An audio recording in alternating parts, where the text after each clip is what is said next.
Hello everyone. Today I will show you how to use GoHighLevel for real estate leads. First, create a sub-account.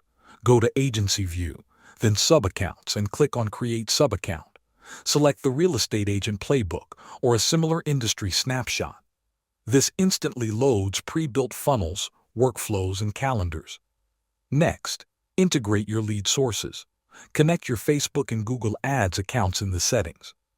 This allows leads from lead forms to automatically appear in GoHighLevel. You can also install the GoHighLevel chat widget on your website. This captures visitors who text or ask questions in real time. After that, build your capture funnel.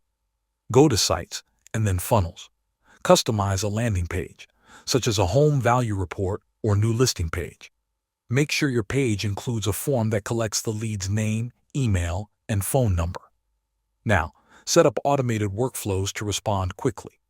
Go to Automations and create a new workflow. Use Form Submitted as the trigger. Add actions to send a personalized SMS and email immediately. Also, enable missed call text back in settings. Next, set up appointment booking. Sync your Google or Outlook calendar under Settings and Calendars. Create a booking link for property tours and include it in your automated follow-up messages. Finally, manage your pipeline. Go to Opportunities and customize your stages. Thanks for watching.